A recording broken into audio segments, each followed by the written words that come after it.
அன்பு நேயர்களுக்கு கனிவான வணக்கம். தமிழகத்தில் உள்ள 39 தொகுதிகளையும் கைப்பற்றும் திமுக கூட்டணி. திமுக வேட்பாளர்கள் போட்டியிடும் 25 தொகுதிகள். தற்பொழுது இந்தியா டுடே மற்றும் சி ஓட்டர் இணைந்து நடத்திய கருத்து கணிப்பானது வெளியிடப்பட்டுள்ளது. இந்த கருத்து கணிப்பின் அடிப்படையில் தமிழகத்தில் உள்ள 39 தொகுதிகளையும் திமுக கூட்டணியே கைப்பற்றும். பாரதிய ஜனதா கூட்டணியோ அதிமுகவோ ஒரு இடங்களை கூட கைப்பற்றாது என்று தெரிவிக்கப்பட்டுள்ளது.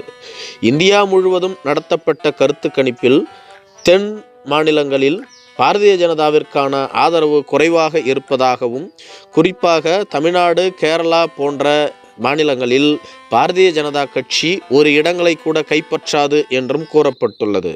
இதேபோன்று கேரளாவிலும் 20 நாடாளுமன்ற தொகுதிகளில் கம்யூனிஸ்ட் கட்சி மற்றும் காங்கிரஸ் கட்சியே கூட்டணி அமைத்து போட்டியிடுகிறது. எனவே இந்த தொகுதிகளிலும் ஒரு இடங்களை கூட பாரதிய ஜனதா கட்சி கைப்பற்றாது என்று கூறப்பட்டுள்ளது. அதே சமயத்தில் வட மாநிலங்களில் பாரதிய ஜனதாவினுடைய செல்வாக்கு அதிகமாகவே உள்ளதாக கூறப்பட்டுள்ளது. குறிப்பாக உத்தரப்பிரதேசத்தில் உள்ள 80 நாடாளுமன்ற தொகுதிகளில் 70 தொகுதிகளுக்கு மேல் பாரதிய ஜனதா கட்சி கைப்பற்றும் என்று கூறப்பட்டுள்ளது. காங்கிரஸ் மற்றும் சமாஜ்வாதி கூட்டணியோ 11 இடங்களை கைப்பற்றும் என்று கூறப்பட்டுள்ளது. இதேபோன்று மத்திய பிரதேசம், சத்தீஸ்கர், ஜார்க்கண்ட், ராஜஸ்தான் போன்ற மாநிலங்களில் கடுமையான போட்டி நிலவும் என்றும் கூறப்படுகிறது. இதன் அடிப்படையில் திமுகவும் அதனோடு அங்கம் வகிக்கும் கூட்டணி கட்சிகளே தமிழகத்தில் உள்ள பாராளுமன்ற தொகுதிகளை கைப்பற்றும் என்று கூறப்பட்டுள்ளது. 2019ஆம் ஆண்டு திமுகவும் அதன் கூட்டணி கட்சிகளும் போட்டியிட்ட தொகுதிகள் அதன் அடிப்படையில் தான் 2014ஆம் ஆண்டு ஒதுக்கப்பட்டதாக திமுக தரப்பிலிருந்து கூறப்பட்டுள்ளது. 2019ஆம் ஆண்டு திமுகவானது அதன் கூட்டணி கட்சிகளுக்கு ஒதுக்கிய இடங்கள். 2019ஆம் ஆண்டு திமுக 20 இடங்களில் உதயசூரியன் சின்னத்தில் தனது கட்சி வேட்பாளர்களை களமிறக்கியது. 4 இடங்களில் கூட்டணி கட்சி வேட்பாளர்களை உதயசூரியன் சின்னத்திலேயே களமிறக்கியது.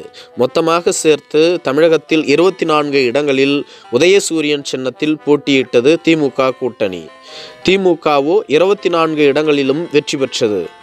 காங்கிரஸோ தமிழகத்தில் 9 இடங்களிலும் புதுச்சேரியில் ஒரு இடத்திலும் போட்டியிட்டது.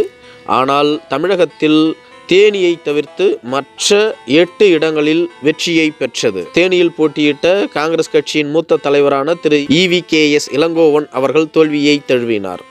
இந்திய கம்யூனிஸ்ட் கட்சி திருப்பூர், நாகப்பட்டினத்தில் போட்டியிட்டு வெற்றி பெற்றது. மார்க்சிஸ்ட் கம்யூனிஸ்ட் கட்சி மதுரை, கோவையில் போட்டியிட்டு வெற்றி பெற்றது. விடுதலை சிறுத்தைகள் கட்சி சிதம்பரத்தில் பானை சின்னத்தில் போட்டியிட்டு வெற்றி பெற்றது. விடுதலை சிறுத்தைகளின் கட்சியின் பொதுச் செயலாளர் உதயசூரியன் சின்னத்திலேயே விழுப்புரத்தில் போட்டியிட்டு வெற்றி பெற்றார்.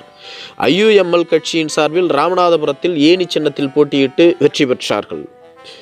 2024ஆம் ஆண்டு இந்த கூட்டணி கட்சிகள் மற்றும் திமுக போட்டியிட்ட தொகுதிகளில் மாற்றம் இருக்கும் என்று கூறப்பட்டுள்ளது.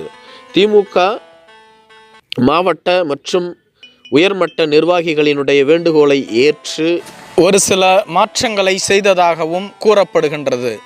2024ஆம் ஆண்டு திமுக 25 இடங்களில் நேரடியாக தனது வேட்பாளர்களை களமிறக்க திட்டமிட்டுள்ளது.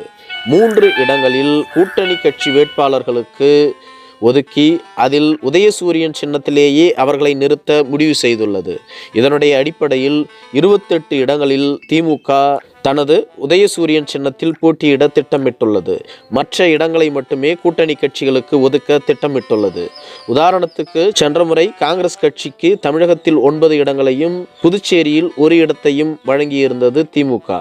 ஆனால் இந்த முறை தமிழகத்தில் 5 இடங்களையும் புதுச்சேரியில் ஒரு இடம் என மொத்தமாக சேர்த்து 6 இடங்களை மட்டுமே ஒதுக்கியுள்ளது. விடுதலை சிறுத்தைகள் கட்சிக்கு 2 இடங்கள் ஒதுக்கப்படுவதாக தெரிகிறது.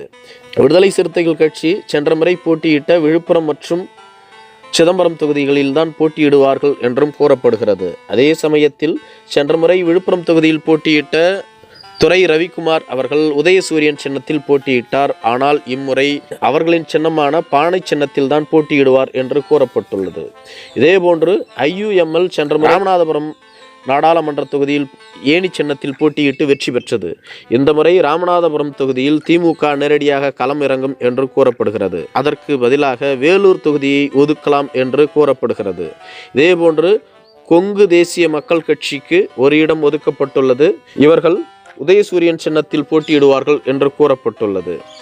இதேபோன்று இந்திய கம்யூனிஸ்ட் கட்சிக்கு சென்ற முறை 2 இடம் ஒதுக்கப்பட்டிருந்தது. ஆனால் இம்முறை ஒரே ஒரு இடமும் ஒரு ராஜ்யசபா சீட்டும் ஒதுக்கப்பட்டுள்ளது. அதாவது அக்கட்சியினுடைய தேசிய செயலாளரான திரு ராஜாவுக்கு அந்த சீட் வழங்கப்படும் என்று கூறப்படுகிறது. மார்க்சிஸ்ட் கம்யூனிஸ்ட் கட்சிக்கு 2 இடங்கள் ஒதுக்கப்படுவதாக தெரிகிறது. இது போக கமல் அவர்கள் திமுகவின் உதயசூரியன் சின்னத்திலேயே போட்டியிடுவார் என்றும் கூறப்படுகிறது. இந்த அடிப்படையில் தான் திமுக 2024ஆம் ஆண்டு நாடாளுமன்ற தேர்தலை சந்திக்க உள்ளதாகவும் கூறப்படுகிறது. திமுக நிர்வாகிகளுக்கோ அக்கட்சியினுடைய தலைவரான திரு மு.க. ஸ்டாலின் அவர்கள் எந்த இடங்களை எந்த கட்சிக்கு ஒதுக்குவது, யாரை அங்கு வேட்பாளராக நிறுத்துவது என்பது திமுக தலைமை முடிவு செய்யும். யாரை அந்த தொகுதியில் நிறுத்தினாலும் அந்த தொகுதியினுடைய பொறுப்பாளர்களும் மாவட்ட செயலாளர்கள், ஒன்றிய கழக செயலாளர்கள் என அனைவரும் ஒருங்கிணைந்து செயல்பட்டு அவர்களை வெற்றி பெற வைப்பது உங்களின் கடமை. 40 தொகுதிகளிலும் கலைஞரே நிற்பதாக கருதி நீங்கள் இவர்களின் வெற்றிக்கு பாடுபட வேண்டும் என்ற சுற்றறிக்கையை வெளியிட்டிருந்தார். சமீபத்தில்தான் ஸ்பெயின் சென்றிருந்த திமுகவின் தலைவரான திரு மு.க. ஸ்டாலின் அவர்கள் அங்கு பொருளாதார மாநாட்டை நடத்திவிட்டு தமிழகம் திரும்பியிருந்தார். அவரிடம் திமுகவினுடைய உயர்மட்ட குழுவினர் இந்த தரவுகளை வழங்கியுள்ளார்கள். இதனுடைய அடிப்படையில் அக்கட்சியினுடைய தலைவரான திரு மு.க. ஸ்டாலின் அவர்கள்தான் இதற்கான இறுதி முடிவு எடுப்பார் என்றும் கூறப்படுகிறது. திமுக 2024ஆம் ஆண்டு 25 தொகுதிகளில் போட்டியிடுவதாக கூறப்பட்டுள்ள தொகுதிகளை நாம் காணலாம்.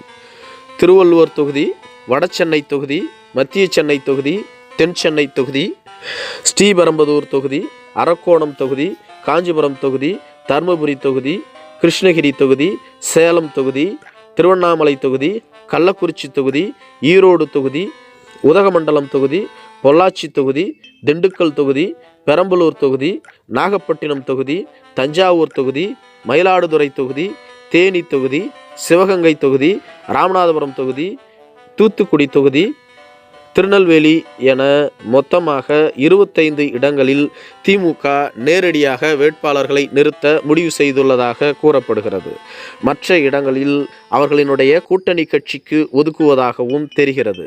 இது மட்டும் அன்று கூட்டணி கட்சிகளான மக்கள் நீதி மய்ய கட்சி, கொங்கு தேசிய மக்கள் கட்சி போன்ற கட்சிகள் திமுகவின் உதயசூரியன் சின்னத்திலேயே போட்டியிட வேண்டும் என்றும் கூறப்பட்டுள்ளது. இது பற்றி அவர்கள் ஏற்றுக்கொள்வார்களா இல்லையா என்று தெரியவில்லை. இதேபோன்று மதிமுகவையும் உதயசூரியன் சின்னத்திலேயே போட்டியிட வேண்டும் என்றும் கூறியுள்ளார்கள். மதிமுகவோ தங்களின் சின்னத்தில்தான் போட்டியிடுவோம் என்றும் தொடர்ந்து கூறி வருகிறார்கள். பொறுத்திருந்துதான் நிலைமையை பார்க்க வேண்டும்.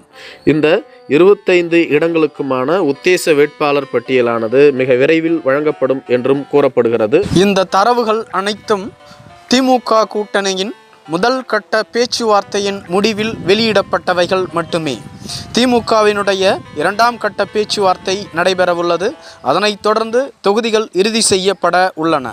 எனவே இவற்றில் ஒரு சில தரவுகளில் மாற்றம் ஏற்படலாம். இதேபோன்று ஒரு சில கட்சிக்கு தொகுதிகளில் கூட மாற்றம் செய்யப்படலாம். நன்றி.